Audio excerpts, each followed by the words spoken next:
Hi, this is RDP Real Estate and More, and today I am going to be doing the follow-up video to the first video that I did in regards to encouraging you to protest your property taxes. I know sometimes it's a lot to take in, getting prepared and coming up with the resolve to say, I'm going to do it. I'm going to go down and I'm going to appeal my property taxes. Even though sometimes I think that, oh, they may not change it. Well, that's not true. We've already kind of covered that based on me encouraging you. So this next video is going to be helping you to get prepared to go down to appeal or to actually have your virtual meeting. Because as I've shared, a lot of the CADs are doing virtuals. So first of all, I want to say that this is for educational purposes only. This is not professional advice. If you need a professional, please consult a professional. I do want to mention that I am a professional senior property tax consultant, so I'll be more than happy to assist you. But hopefully, you can get whatever you need from this video. So let's go ahead and start getting off into it. And there may be certain parts of this presentation that I may share my screen. You may see some things on the screen and be able to take whatever notes. If you want to, you'll be able to do that. So now that you have bravely decided to be your own property tax advocate, preparation is a must. The first thing you'll need is an evidential information, such as comparable market sales, pictures, contract estimates, and anything else that will help support a reduction in the assessed value of your property. When a protest is filed, the appraisal district has to provide the evidence that they will use at the hearing to support their proposed valuation. Once the date is set, the homeowner will have to request the hearing evidence from the appraisal district. In Harris County, the hearing evidence is available on their website through the iFile system, which makes it much easier for property owners to obtain this information. The appraisal district's evidence is sometimes the best evidence to use. I know sometimes people say, I'm not trusting their information, I'm not using it. I highly recommend that if you can build a case using the appraisal district's information, that you do so. That's the best information, is basically right at your fingertips if you can build your case. Because if they're using the information and then you turn around and use the information that they're using, then what can they say? How can they refute what they're using if they're using it on you? So turn it around and use it on them. And so if it'll help support your case, I highly recommend using the appraisal district's evidence. It will contain sales comparables and the median value of comparable properties. However, their evidence may not include all of the property sales. Now, for that reason, it's best to also seek outside resources. A property tax consultant will be able to assist with this, or a realtor who has access to market sales. When researching and collecting sales data, you should search for sales of homes that are similar within your subdivision. If there are multiple sections in your subdivision, try to pull sales for your section, because different sections in a subdivision can have considerable price differences. The appraisal districts review neighborhoods according to the stage a neighborhood is in. There are 4 stages of a neighborhood: growth, stability, decline, and revitalization. Typically, when a neighborhood is in a growth stage, the value of the home will continue to increase due to a high volume of sales activity. Keep in mind that the value the appraisal district proposes for the home is based on the sales in the neighborhood. Sales, sales, sales. You'll hear me say that all throughout probably this particular video. When sales of homes in the neighborhood slow down or cease, the neighborhood is considered to be stabilized, which means there will be minimal changes from year to year in the value, and sometimes no changes at all. There are times when property values in a neighborhood decrease, which is a rarity in Texas, but it does happen. Once a neighborhood declines, it eventually gets revitalized. It might take years, but the neighborhood usually turns around and becomes desirable again. Since neighborhoods are distinct in regard to characteristics, the appraisal district assigned neighborhood numbers and neighborhood groups to subdivisions. Pay attention, special attention to this information on their evidence. if you're using it to support your case, because you'll want to use sales from the same neighborhood and the same neighborhood group. You should search for sales of homes within similar square footage as your home. Your home is considered the subject property. And let me just stop for a moment, because certain subdivisions has I know of a subdivision, I think it has like 22 sections and probably counting. Some of the subdivisions get huge and there are multiple sections. And within that neighborhood or subdivision, you may have some real high end homes, and you may have not low end, but they're not considered high end. So you have to watch to make sure the appraisal district is not pulling from a section that's a high end section, and try not to pull from a section that you know is not comparable to your section, meaning you're in a high end neighborhood, but then you're pulling from homes that are considered less in value than your home. So that's something that you want to watch when you're gathering your information. And so your home is considered the subject property, a term typically used in the appraising profession. Your goal is to analyze recent sales that occurred close to January 1st. Sales that took place in the 6 months prior and about 3 months after January 1st will make a good snapshot of sales data. Because remember, the appraisal date is January 1st. So you want to get sales as close as possible to January 1st. Your focus should be on sales of homes with similar construction to yours. There are numerous different classes in construction. Now that I have the different types of quality of construction on the screen, I want to say a low quality. That's built with inferior materials such as light wood that are below today's standard. And bringing back, you want to make sure that you're looking at the quality, because that's going to be important, and they will use that in a hearing, meaning those who work at the appraisal district, the appraisers, because they're going to be looking to see if you're pulling sales that have homes built with comparable materials. So the next is fair quality. Mass produced dwellings built with fair materials with no special features. Average quality, which most of the homes, a percentage of the homes within Harris County, within Texas, they are average quality construction that meets or exceeds the minimum construction requirement of building codes, average in appearance with some special features.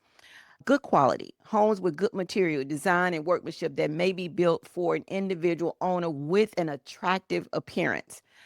Very good quality. The workmanship and building materials are quality, individually and professionally designed, attractive in appearance, and have many special features. And excellent quality. Oh, we probably all want that excellent quality. This classification is synonymous with homes that are built with excellent quality materials and high quality workmanship with attention to detail. Very attractive heavy wood frame, solid brick, and many special features. The most common construction type for residential dwellings is a wood frame building constructed with fiber cement siding, such as hardy plank, and some brick veneer. Another type of construction becoming popular is light steel framing with prefabricated exterior metal walls, barndominiums, made with metal materials, have become popular in Texas, as well as modern style homes. Typical metal construction is more sturdy than wood frame construction. Therefore, county appraisal districts would consider these types of homes as a better grade or class. When comparing other properties to the subject property, you should be looking at houses that are close in age and the same condition and quality of construction on similar lot sizes. Similar lot sizes. Don't forget to look at how many square feet the land is. That's important. So you don't want to be comparing your home that has, let's say, 10,000 square feet to a house that has 5,000 square feet within the same building square feet as your home. That they're going to look at that and they're going to say, okay, that's not a good comparable. So just make sure you're also looking at the land size, the lot size, and not just the building size. And you also want to be looking at the extra features. The extra features are important because, Of course, if it has more garages, or you have more garages, or if it has another dwelling in the backyard, or if it has a pool, or you have a pool. So those extra features, if you're looking, you want to find the house that has the same extra features, a carport, whether it be in the front, whether it be in the back. You want to look at those things because those are things that need to be considered. Sheds. Okay, so you want to look at that. That's going to be considered. These sales will be considered as good comparables. So the closer you can find comparables that match your house in regards to size, whether that's the building and the lot size, the type of extra features, the type of quality of construction, that's what you want to be using for good comparables. And so as we go on, I want to also bring up the median value, which can be confusing because I know a lot of times, as I've said earlier, some people they don't want to use the appraisal district's information. I used to hear that when I was at the district, they would bring in some things, and a lot of people would want to bring in the property record information from the appraisal district's website and say, well, my house is unequally appraised. And sometimes it may work, but often it wouldn't work. They will always, meaning the appraisers as well as myself, would be like, okay, those are not good comps. I need to see good comps. Just saying that these are your neighbors and you have the property record information, meaning the county's record information, and you're saying, look, their value is lower. Who knows why their value is lower? Why would you want to use theirs, not knowing the full details as to how their value was lower? Because they may have some maintenance issues that they're presented in the past, which has helped to keep their value low if they have not changed or rectified whatever the maintenance issue is. So you're going in using something that's supposed to be a comparable, not knowing the full details of that.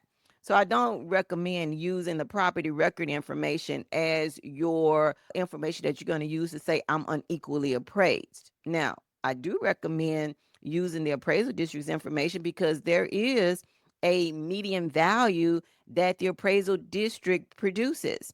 And if that median value is lower than what your appraised value is, then guess what?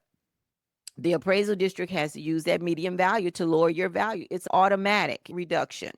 So you want to make sure you're looking for their median value, and you really want that median value to be lower than your market value. And so those are the things that are key things when you're looking at the appraisal district's evidence information. When you are looking at the sales information that they're going to use against you, you want to take their sales information as well as if you can get additional sales information. But if you can use their sales information and not have to seek out anybody, I highly recommend that you do so. And so when you are using the unequal appraise, it's best, always best, to use the appraisal district's evidence because it's kind of hard, especially how the law is written in regards to the unequal appraisal and uniform and equal. It's really difficult to kind of build what needs to be built as your case based on my experience to counter what the appraisal district has. But if you think that you can build a strong case using whatever information that you feel that, oh, this is going to support, then by all means, add that information in along with your sales information. I hope that helps. I have one last thing that I think that needs to be talked about or discussed. Is the final component to look at is the condition of the home. Because I mentioned, bringing in the record sheets for other properties and not knowing what their condition of their home is. Well, what is the condition of your home? How has the maintenance been? Sometimes there are things that happen, whether it be from natural disasters. And so we haven't gotten those things repaired. And those things are things that need to be brought to the attention of the appraisal district because, yes, they can be used to get your value reduced. This will typically not apply if your home is new, unless a natural disaster has caused damage to your home. Any condition that will impact the sale of the home, if placed on the open market, shall be captured with pictures and repair estimates as protest support. Certain items needing immediate repair, such as broken windows, broken AC, carport replacement, holes in walls, and roof replacement, are considered deferred maintenance. Now, those things that I just called out, and when I say deferred maintenance, meaning if you're keeping up on your home, well, those things shouldn't, they should already have been repaired. But we know things happen, and so they may not have been. Now, some appraisers look at that, well, they should have been, and don't want to give that much in reduction for that. However, you can continue to press. And one of the statements that you use when you're dealing with deferred maintenance, especially at an informal hearing, and I'm going to just stop and say, because I know a lot of times some people like, well, I don't know if I want to talk to the appraiser. I strongly recommend talking to the appraiser first before advancing to the board, the ARB, because a lot of times the appraiser, they're understanding, they're listening to you, and if they can reduce your value based on proper support, they would do so. But if they don't, and you feel that you need to go on to the ARB, the appraisal review board, by all means advance.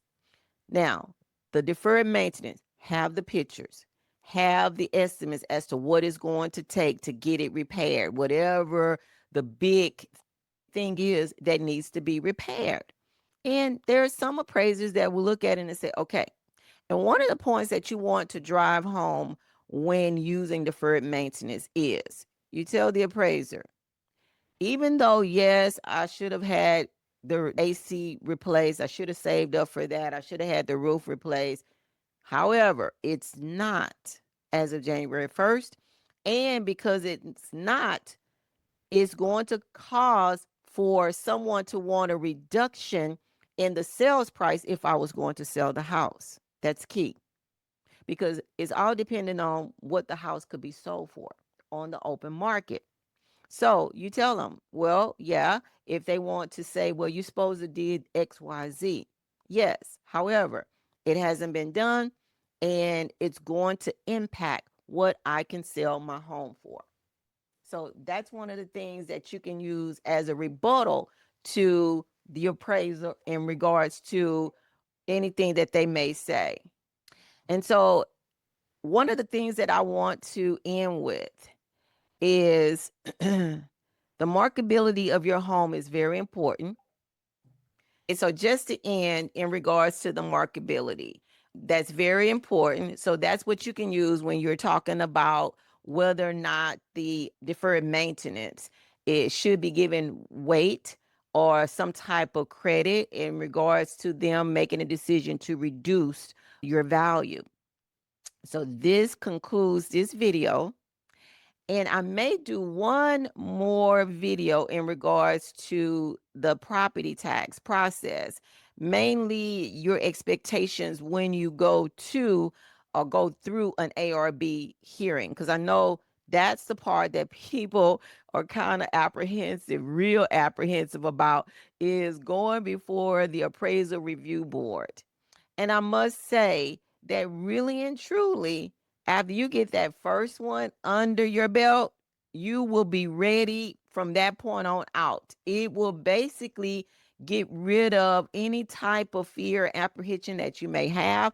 I know someone that I consulted, and that person now, she goes regularly. So yeah, it's not all what it seems like it is. And again, they will lower the value. You just have to be prepared. Now, I'm going to ask for you to like and subscribe. I'm asking for you to share this video, and I hope that you will stay tuned for additional information, because as I said over here, we're about making the money and keeping the money. Bye.